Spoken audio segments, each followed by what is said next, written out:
Antes de mais nada, boa noite a todos. É uma honra estar aqui com vocês. Para quem não me conhece, me chamo Edmilson, sou do Rio Grande do Sul, sou casado, pai de 3 filhos, sou professor de História, mestre em História e especializado na área de História da Igreja. E é uma honra muito grande estar aqui com vocês, principalmente fazendo parte dessa formação, desse processo que o Instituto Borborema está fazendo aqui na cidade de Campina Grande. Vocês devem agradecer muito a Deus por essa ação desses meninos aqui em estar fazendo esses eventos, levando essa formação e nos ajudando nesse processo de educação, de reeducação que se faz tão necessário hoje aqui. Então, essa guerra cultural que o Danilo comentava anteriormente, a gente pode partir desse ponto aqui para a nossa aula agora. Por quê? Porque eu preciso aqui, nessa noite, fazer com que vocês possam ter uma nova definição sobre o papel da Companhia de Jesus no Brasil. Porque quando a gente fala sobre a companhia, ou fala sobre o papel dos jesuítas aqui, acaba se trazendo sempre em mente uma ideia de que eles vieram para cá para obrigar os índios a serem escravos. Eles vieram aqui e obrigaram os índios a serem civilizados pela cultura do Ocidente. Eles vieram aqui a mandado do rei para controlar a mente dos índios.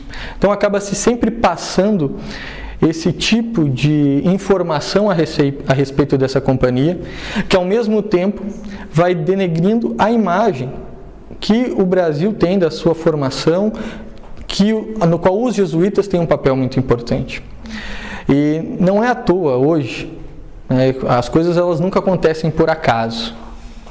Nós cristãos acreditamos que a providência divina rege tudo. E exatamente no dia que a gente vai falar dos jesuítas, falar sobre São José de Anchieta, a gente recebe o quadro, Me falaram que esse quadro veio hoje aqui pela primeira vez. Então, o quadro de São José de Anchieta, escrevendo os versos dele a respeito da Virgem de Nossa Senhora. Ele escrevia o verso, vinha onda, apagava e ele decorava na primeira vez, escreveu, tem dezenas e dezenas de versos, e só anos depois foi que ele escreveu novamente. São José de Anchieta é um grande educador e também um grande santo em todos os aspectos, desde os aspectos educacionais, nos seus aspectos culturais e também nos seus aspectos de santidade, que realizou milagres impressionantes, ao ponto de, por exemplo, certa vez ele estava em uma canoa,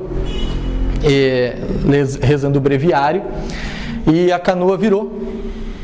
Deu um problema lá uma enxurrada, pegou um choque de águas ali e ele virou a canoa, todo mundo caiu, o pessoal saiu, voltou, juntou a canoa, foi para a beirada do rio. Bom, cadê o padre Anchieta? Onde é que ele está? Então mergulharam e encontraram o padre Anchieta sentado, rezando o breviário no fundo do rio. E trouxeram São José de Anchieta de volta para cima e ele estava totalmente seco. E quando trouxeram ele para cima, o que aconteceu? Eu estava rezando meu breviário aqui e o que aconteceu? O senhor não viu? A canoa virou? Como assim? O senhor não viu que isso aconteceu? Então é um santo que realizava inúmeros milagres. Tem relatos dos indígenas dizendo que ele voava de Santos a São Vicente e até São Paulo, voando. Então era uma coisa assim impressionante. Mas, além de tudo isso, São José de Anchieta também ele pode ser o símbolo e o verdadeiro patrono da educação do Brasil, porque ele trouxe aqui para nós essa civilização. Ele é um daqueles todos que trouxeram a civilização ocidental para nós. Então a gente precisa retirar essas ideias que nós temos da Companhia de Jesus, na qual ela desempenha apenas um papel de base para uma estrutura, né, que os marxistas gostam de trabalhar e entender a religião dessa maneira, que a religião ela é apenas uma parte da superestrutura para entender a estrutura, quando na verdade a religião ela é uma parte essencial da civilização ocidental. Até esse é o tema do curso aqui que estou gravando. Por quê? Porque a religião, ela faz parte da nossa sociedade, ela sempre fez parte da nossa sociedade. Naturalmente, as primeiras civilizações, elas eram religiosas. Você não tem como pensar em Índia sem hinduísmo. Você fala em Índia, você já pensa no hinduísmo. Fala Oriente Médio, você já pensa do islamismo. Está ligado. Mas agora, por que quando a gente fala do Ocidente, a gente não vem à nossa mente o cristianismo? Por que ocorreu esse ataque tão ferrenho a este principal pilar da civilização ocidental? Porque sem a religião, sem o cristianismo, nós não teríamos a filosofia grega e nós não teríamos o direito romano. Então, a gente precisa ter esse entendimento de que a missão que os jesuítas desempenharam no Brasil, a missão que São José de Anchieta e tantos outros padres desempenharam no Brasil, é uma missão civilizatória. Eles vieram para cá não para destruir uma cultura, ou as culturas que haviam aqui, mas eles vieram para trazer uma cultura, a verdadeira cultura.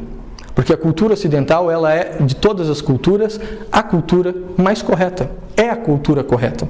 É a cultura verdadeira. E a gente não pode ter medo de falar isso. Porque às vezes a gente fica meio assim, não posso falar desse jeito, mas isso é a verdade. Você compara a cultura ocidental com as outras culturas, você vai perceber que há problemas nela, naquelas outras culturas, naquelas outras civilizações. Então, para nós falarmos sobre isso, antes de nós falarmos sobre isso, eu quero só tocar no conceito de civilização. O que significa civilizado? Porque às vezes a gente fala muito sobre civilização ocidental, mas não entende o que é o conceito de civilização ocidental. Então, civilização significa um estágio de uma sociedade em uma determinada cultura, onde ele está num processo de desenvolvimento. Ou seja, há culturas que são mais civilizadas e outras culturas que não são tão civilizadas. E isso se dá a partir do nível cultural que aquela determinada sociedade ela possui. Uma sociedade que tem uma cultura fraca, mais pequena, mais bárbara, ela é menor do que uma sociedade que tem uma cultura mais apurada, mais desenvolvida. Então você pega, por exemplo, um exemplo prático é a ideia de cultura sempre voltada para a agricultura, né? A agricultura foi o que dentro da história da humanidade? Foi o momento no qual os humanos deixaram de ser nômades tribais, que se organizavam naquelas sociedades tribais, nômades, e a partir da invenção da agricultura, eles passam a se organizar agora em cidades e aqui eles surgem as primeiras cidades, começam a ser civilizados. Então a palavra cultura, ela tem que trazer essa ideia sempre de evolução. E ao mesmo tempo, quando a gente fala a palavra cultura, vem o quê? Vem a ideia de culto. E a ideia de culto é cultuar um Deus, o sumo bem. Então a cultura ela tem que ter esses dois pontos, essas duas direções, para ser entendida como ser avaliada como culturas. E isso é muito estranho, principalmente eu falando como professor de história, porque ao mesmo tempo eu sempre aprendi que todas as culturas, elas tinham o mesmo nível, elas eram todas iguais, cada um entendia o mundo da maneira que ele se via, havia um relativismo cultural. Porque dentro dos vestibulares, dentro da aula de sociologia lá do 3º ano do ensino médio, que está lá no Enem, vai cair o conceito de cultura, o conceito de um cara chamado Laraia, Romeu não sei das quantas, Laraia. E ele vai dizer que cultura é tudo aquilo que o homem faz. Tudo. Não importa o que seja, tudo que o homem faz é cultura. Não importa se é belo, se é feio, se é verdadeiro, ou se é mentira, se é bom ou é mal. Não importa. Tudo é cultura. E acaba sendo passado isso. Mas os gregos antigos já não percebiam isso, já viam que a cultura ela tem que ter essas duas direções. Ela tem que ter a direção para o sumo bem e a direção para um desenvolvimento da sociedade. Então, quando a gente percebe um processo de declínio cultural, a gente percebe ao mesmo tempo que aquela sociedade ela está se perdendo, ela está se fragmentando. Vou dar um exemplo prático para a gente entender aquilo que está acontecendo hoje. A França.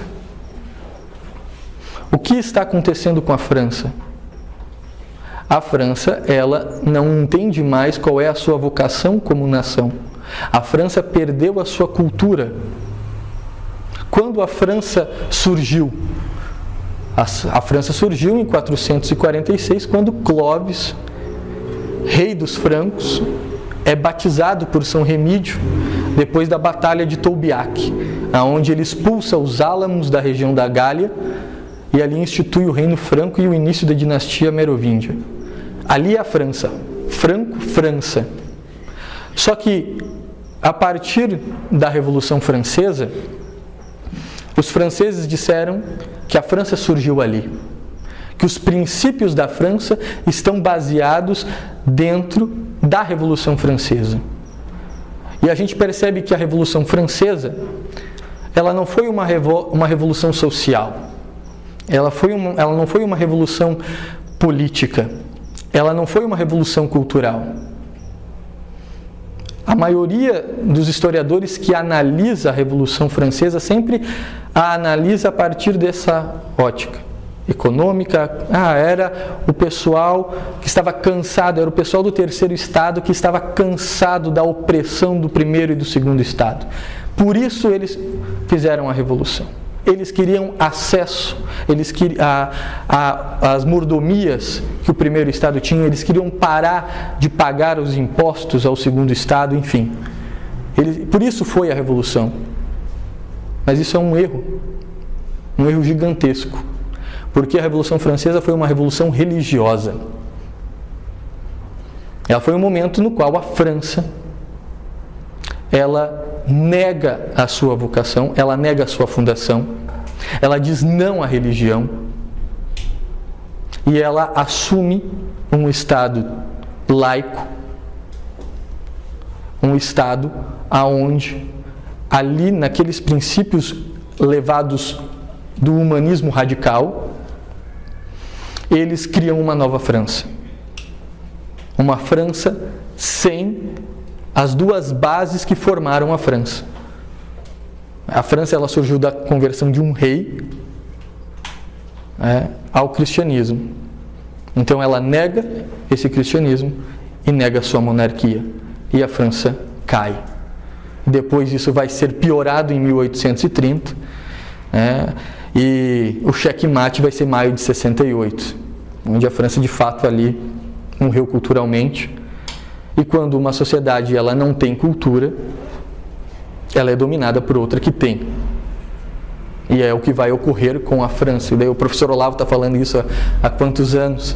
E a França se tornará, de fato, sem dúvida nenhuma, um califado muçulmano. Só se ocorrer um milagre. Né? Mas, logicamente, o que nós estamos percebendo é isso. E a gente vê um outro exemplo ao contrário disso, a Polônia. A Polônia ela nunca perdeu a sua identidade cultural, mesmo sendo dominada durante anos pela Prússia, depois pelos fascistas, pelos nazistas, depois pelo comunismo, e de repente cai o Muro de Berlim e surge a Polônia. Como que isso ocorreu? Porque por mais que os poloneses estivessem sobre um domínio político estatal de outro grupo, eles ainda mantiveram a sua cultura. E isso fez com que depois a Polônia ela surgisse. Então, quando a gente olha para a história do Brasil, a gente percebe que há um ataque àquelas instituições que formaram este país, que formaram esta civilização. E uma dessas instituições é a Companhia de Jesus. Por quê? Porque ela veio com essa missão civilizatória. Naquele contexto que estava sendo vivido na época, ela veio para cá com a intenção de educar este povo. E ao educar este povo, a educar os indígenas que viviam aqui, eles vão fundar o Brasil. Então o Brasil teve vários processos de fundação, e um desses processos essenciais foi durante este momento em que, da colonial, quando os jesuítas vêm aqui em 1550 e iniciam a educação desse povo que vivia aqui, até determinada região, na região litorânea, e depois vão para o interior. Mas o que é interessante dessa educação é que, quando eles vêm para cá, eles vêm trazendo esses princípios civilizacionais. Por quê? Por que essa educação dos jesuítas ela é civilizacional? Porque eles estão trazendo para cá aquilo que forma a cultura do Ocidente, o cristianismo. E eles vêm aqui para essa nação e trazem esse ensino. E aqui é muito importante, porque nosso Senhor Jesus Cristo disse aos apóstolos: ide e ensinai tudo aquilo que eu vos preguei, ou pregai aquilo que eu vos ensinei, enfim, depende da tradução. Mas o que é interessante é que a gente pode perceber que aquele chamado que os jesuítas estavam desempenhando é o chamado de todo aquele que se diz seguidor de Jesus Cristo. É um chamado educacional. Não é apenas um chamado religioso. Eles não vieram aqui apenas catequizar esses povos indígenas. Eles vieram ensinar uma maneira de vida verdadeira. E, de fato, durante o período em que os jesuítas foram os grandes educadores da América Latina, não apenas da América Portuguesa, mas da América Espanhola também, nós vamos perceber que nós tivemos um momento de cristandade também aqui. Uma cristandade tardia, mas tivemos um período de cristandade dentro da nossa estrutura aqui, da nossa região. O que não é muito comentado. E isso por causa desses princípios da cultura do Ocidente que é trazido pelos jesuítas. E quando eles vêm e trazem essa religião para esses indígenas, eles ao mesmo tempo ensinam uma nova maneira de vida a esses jesuítas. Porque quando você conhece o Evangelho, quando você conhece a mensagem de Cristo, automaticamente você começa a mudar a sua vida. E se você se diz um cristão autêntico, você não pode ser um cristão autêntico apenas na sua igreja, seja ela qual for.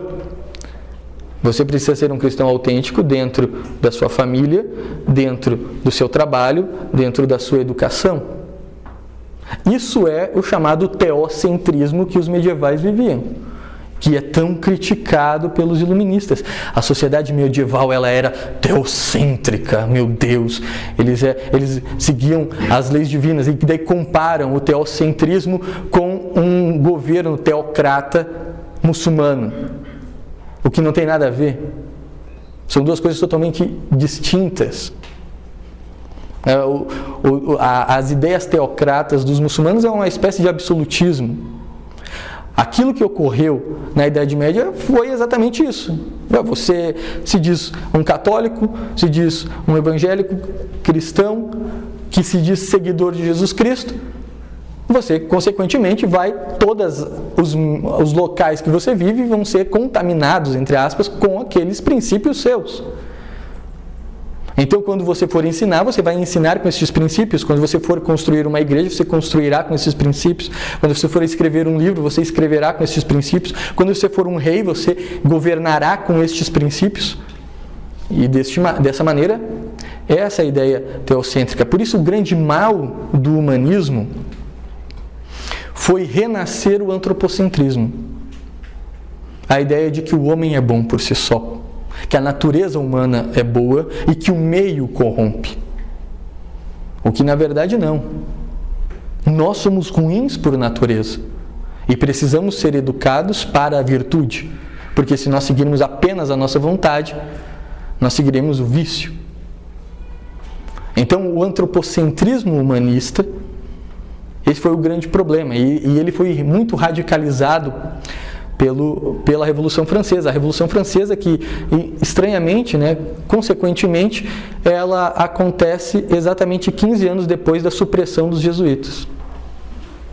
Então, os jesuítas são suprimidos em 1774 e a Revolução ocorre em 1789. Ou seja, aquilo que estava impedindo a Revolução de ocorrer, sem dúvida nenhuma, era a educação jesuítica. E quando essa instituição ela cai, o iluminismo avança com uma força sem antes ter ocorrido. Porque o discurso iluminista ele estava muito ainda dentro de alguns locais fechados, de alguns grupos. E agora ele avança e atinge toda a população francesa. E a população francesa, ela é então movida por a massa inteira, por um grupo de pequenas pessoas que estruturam a revolução. E ela foi uma revolução religiosa. E toda a revolução, ela parte de um princípio religioso. Todas as revoluções, elas surgem. Primeira etapa, religião, destruir a fé, destruir aquele elemento base daquela sociedade. Depois que isso é destruído, eles vão acabar com as instituições políticas legítimas. E, por fim, a retirada dos direitos humanos, dos direitos naturais que nós temos. A ideia de liberdade, de propriedade, tudo isso é retirado. Os direitos individuais são retirados em nome do coletivo. Todas as revoluções elas ocorrem assim, a partir desse ponto. Então foi assim na Revolução Francesa, foi assim em todas as revoluções comunistas. Todas as revoluções elas ocorrem, tem essas três bases. E a Revolução Francesa ela é a mãe de todas as revoluções. Enfim, mas é sobre a Revolução Francesa que a gente veio falar aqui. É para falar sobre os jesuítas. Por que eu estou falando tudo isso? Porque o Danilo iniciou a palestra falando sobre a importância da memória. E Cícero dizia que a história ela é mestra da vida. Que a história ela é mestra da vida. Olha só que interessante. Ou seja, quando nós conhecemos a história, nós conhecemos quem nós somos. E nós sabemos que a história ele tem esse papel de formação de identidade, tanto individual como coletiva, de uma nação. A história ela desempenha esse papel. E que, através do conhecimento do passado, nós podemos evitar os erros do presente. Então, é nesse sentido que Cícero ele fala isso. E, ao mesmo tempo, a história ela é usada como o principal meio para se realizar uma revolução cultural. É através da reescrita da história. Você reescreve a história e coloca nessa história princípios que não tem um princípio ideológico, que não tem nenhuma honestidade com aquilo que realmente aconteceu, simplesmente fala por falar, e você reescreve a história. Quando você escreve aquilo, não vai causar nenhum efeito. Mas daqui 50 anos, aqueles que vão estudar o passado, eles não vão estudar as fontes primárias. Eles vão estudar aquilo que falaram sobre o passado. Então, assim eles reescrevem a história. O Hilaire Belloc fala isso, né? A escrita da nova história nada mais é do que isso. Ele descreve como isso. Então, você coloca escreve absurdos, e isso depois se passa com verdade. E um exemplo básico disso é os jesuítas. Os jesuítas foram sempre mencionados na história da formação do nosso Brasil, na história colonial do Brasil, como essa instituição que servia aos princípios opressores dos colonizadores. Sempre foi contada dessa maneira. Porém, não há fontes primárias que possam basear esses princípios. Na verdade, ao contrário. Se você for buscar as fontes primárias, você vai ver que isso tudo é mentira. Por exemplo, dizem, os jesuítas, eles obrigavam os indígenas a seguir a fé. E daí, mas como que eles obrigavam? Quais são os instrumentos práticos que eles usavam para isso? Onde é que estão as prisões? Onde é que estão os instrumentos de tortura? Onde é que estão as valas cheias de corpos daqueles que não seguiam? Como é que você vai me explicar as reduções jesuíticas que tem lá no Rio Grande do Sul, aonde chegou-se a viver de 8 a 10 mil indígenas e tinha ali cerca de 30 jesuítas que eram responsáveis por aqueles milhares de indígenas? Explique-me, como milhares de índios se submetiam a dezenas de jesuítas? Qual era o instrumento que eles tinham? Esse povo, eles não querem dizer qual é o instrumento que eles tinham, é a verdade. E a verdade liberta. E a verdade salva. E era isso que era ensinado aos indígenas. E quando os indígenas descobriam isso, eles mudavam a sua maneira de vida. E passavam a deixar aqueles rituais, aquelas ações bárbaras, para se tornar civilizados. Ou você acha que não é bárbaro um indígena esquartejar o outro, comer seu coração, seu crânio, os membros, acreditando que ele portaria a força daquele outro indivíduo? Isso é bárbaro. Ou você sacrificar milhares de pessoas, você bota o indivíduo numa mesa aqui,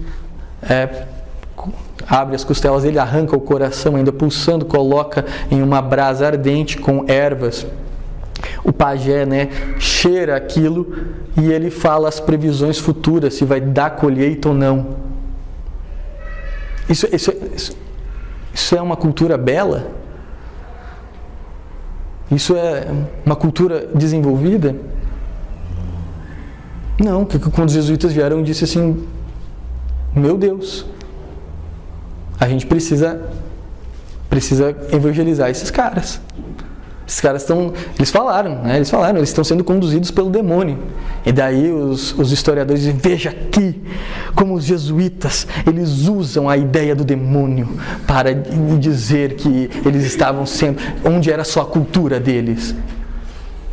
Mas você se coloque num lugar de um padre jesuíta vindo da Europa, atravessando o Atlântico, chegando aqui e se depara com os astecas. Isso é do demônio, não tem outra maneira de conceituar aquilo, Não tinha como.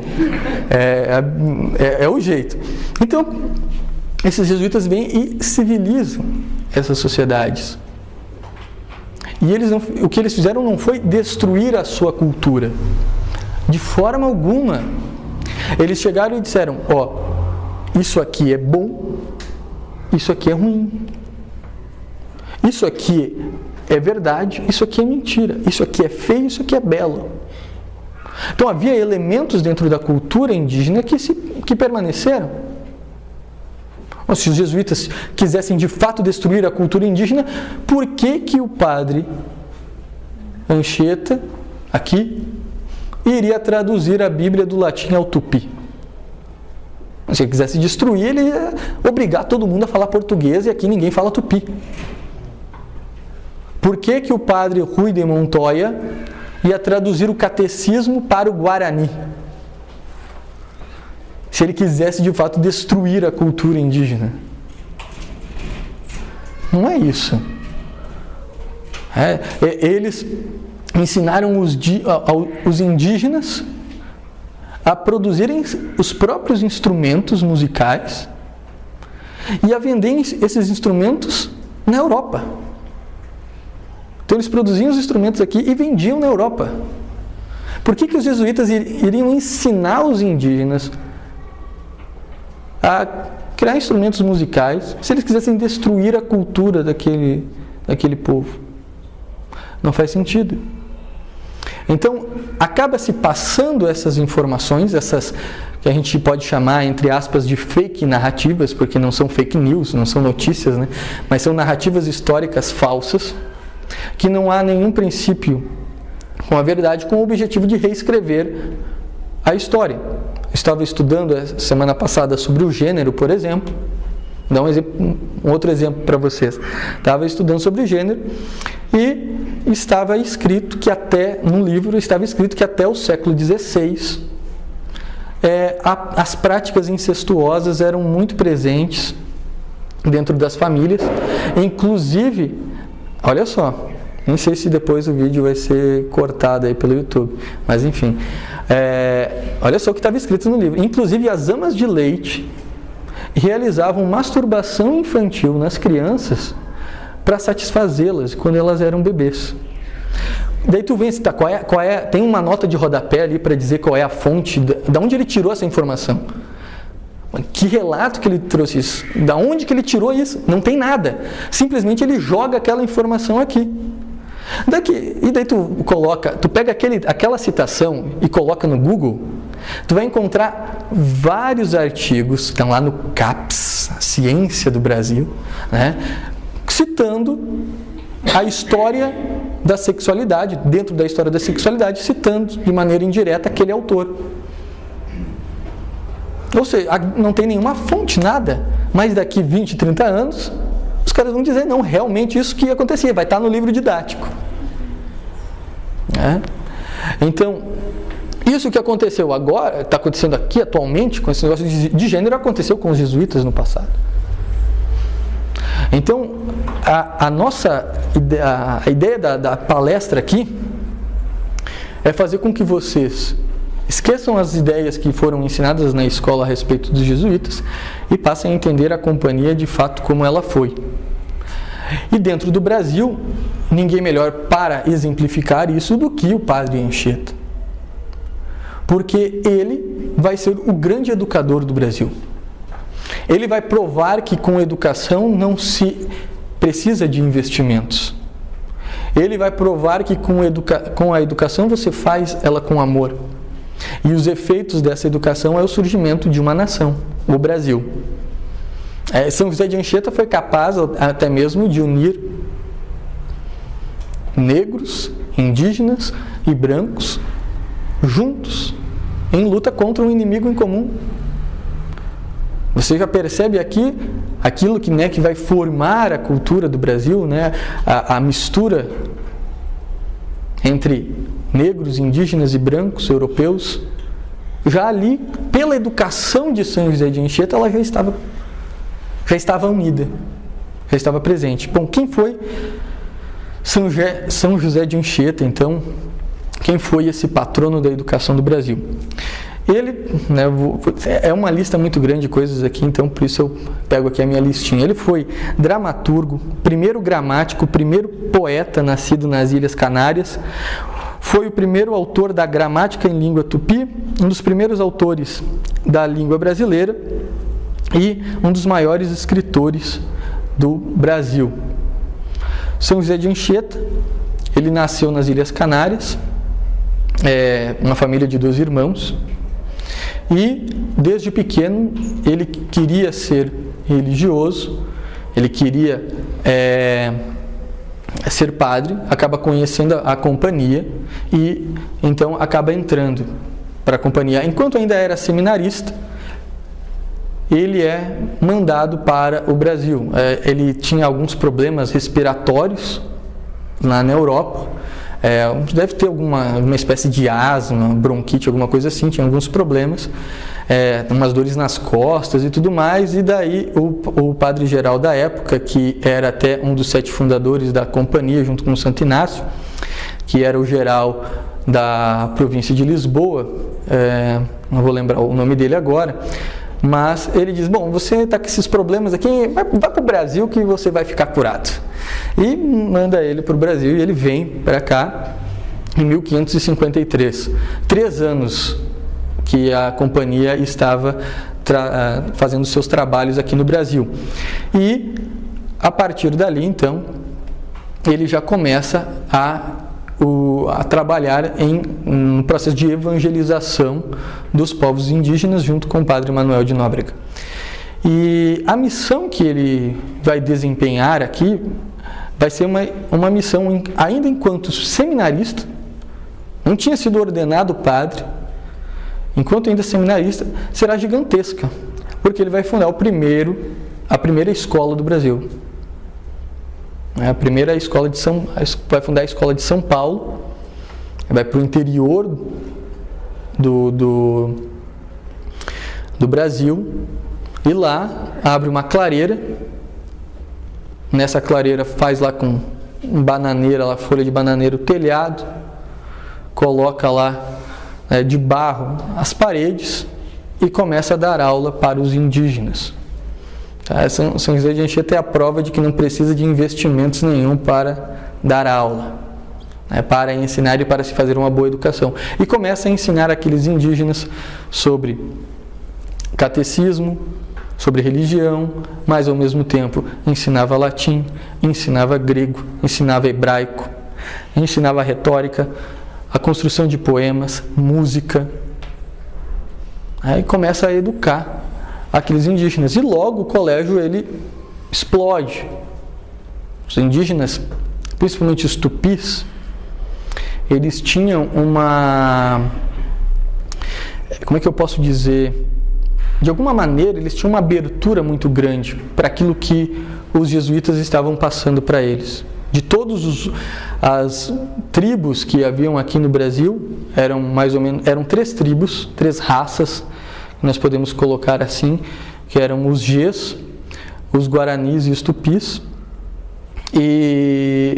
Só que haviam várias raças, mais ou menos várias tribos dentro dessas raças, mais ou menos aí umas 13 tribos diferentes, para mais. E os tupis de todas elas eram aquelas que mais deram abertura. E depois você vai encontrar em algumas fontes jesuíticas o mito de que São Tomé teria vindo ao Brasil, que é muito interessante. Onde está descrito tanto em documentos dos jesuítas aqui do Brasil, como de outros lugares da América. Por exemplo, o padre Rui Antônio de Montoy diz que São Tomé esteve no Paraguai. Aqui diz que esteve aqui na Bahia, por exemplo. E tem as pegadas dele até hoje na Praia do Participe. Está lá a rocha e tem uma pegada. Então, que diziam que eram dos jesuítas, que era de São Tomé que veio trazer o evangelho aqui. E dentro da mitologia jesuíta, dentro da mitologia tupi, havia a ideia dos quechuas, que seria representantes dos deuses, representantes de Tupã, que eles seriam capazes de unir as tribos. E daí, quando os quechuas chegam, eles vão chamar os jesuítas de quechuas. Isso é muito interessante. Então, acaba trazendo aqui essa... É uma lenda, não temos como comprovar de maneira total, mas mostra essa abertura do que os tupis tinham ao evangelho e aos ensinamentos que os jesuítas davam. O padre José de Anchieta, então, ele, ao fundar essa escola, ele começa a educação desses indígenas, e a partir da educação desses indígenas, ele começa então a fazer com que os indígenas passem a formar uma civilização. E o que é interessante aqui é que a América, ela estava separada do restante do mundo. A América, ela estava isolada, ela não tinha uma conversa com outras nações, diferente do que ocorria na Europa, no norte da África e no Oriente Médio. Havia um intercâmbio de informações e é por isso que a cultura ela se desenvolveu tanto no chamado mundo velho, por causa desse intercâmbio. E quando isso é trazido pelos jesuítas para cá, os indígenas, eles começam a se organizar de uma outra maneira. E o jesuíta, ele passa a ser a pessoa mais importante para a tribo. Aquele mais responsável. Por quê?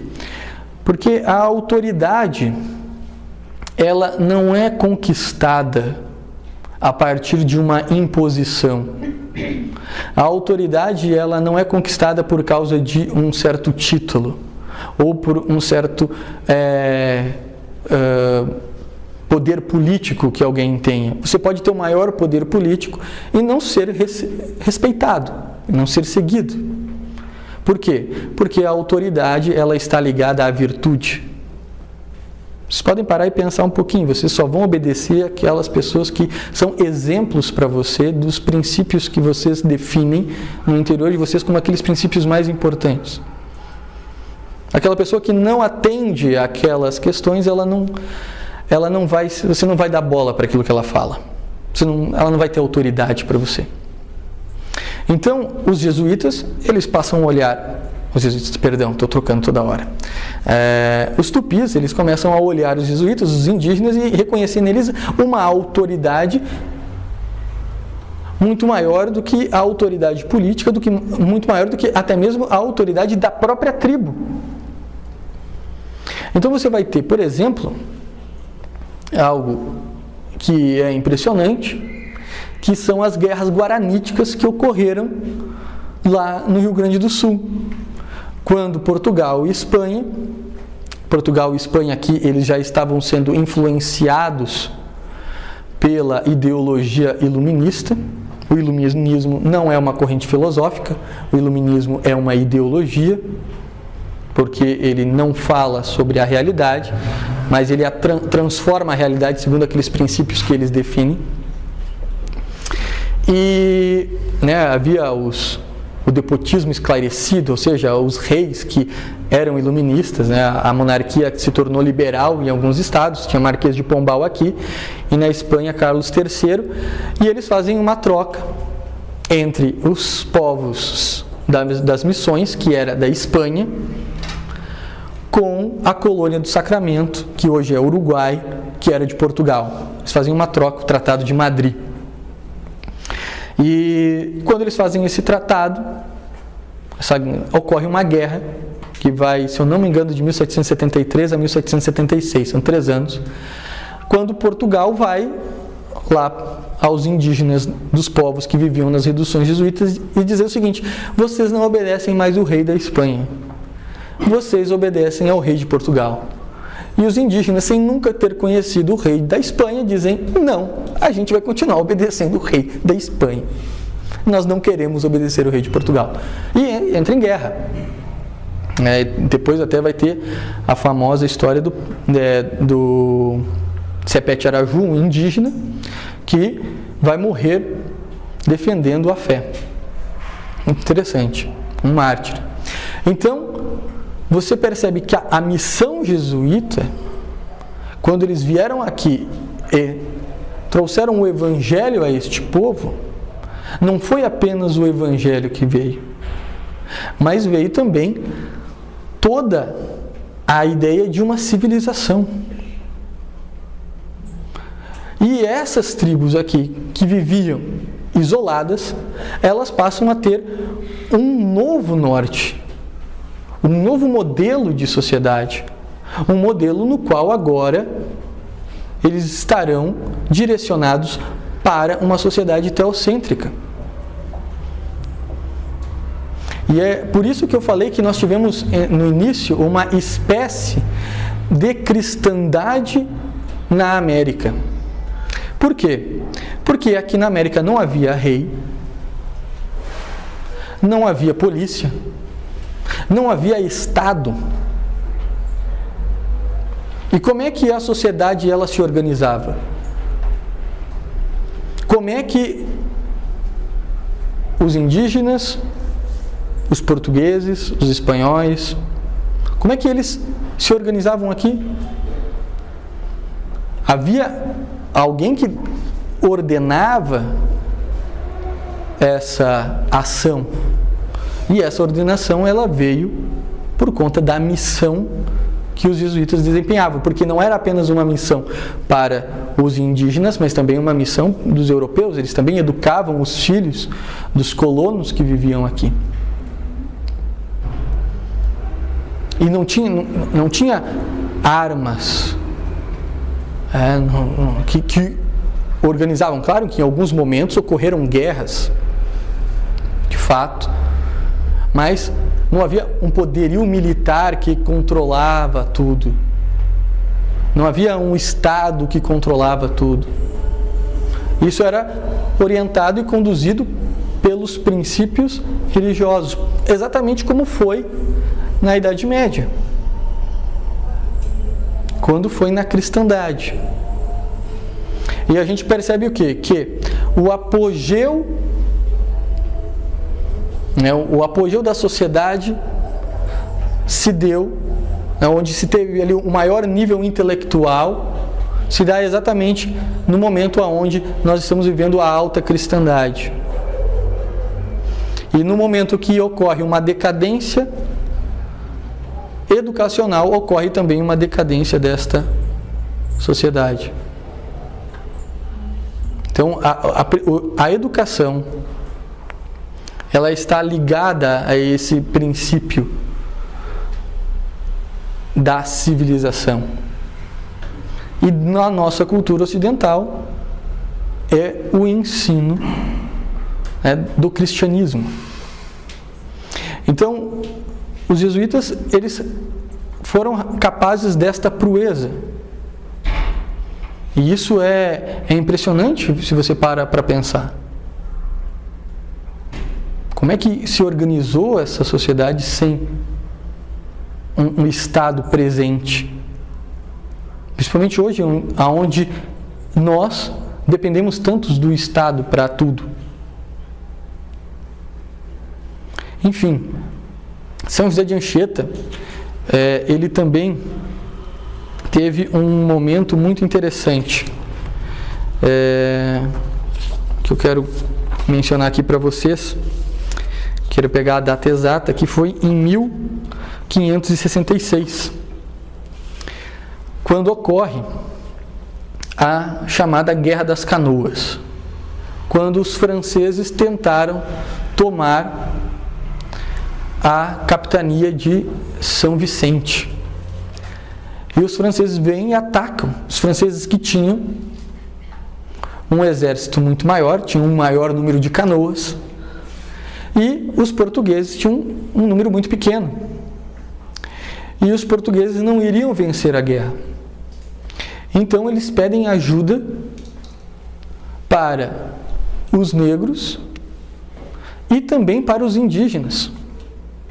E os indígenas pedem e dizem: olha, a gente até ajuda, mas só se São José de Anchieta for junto e disser que a gente deve lutar.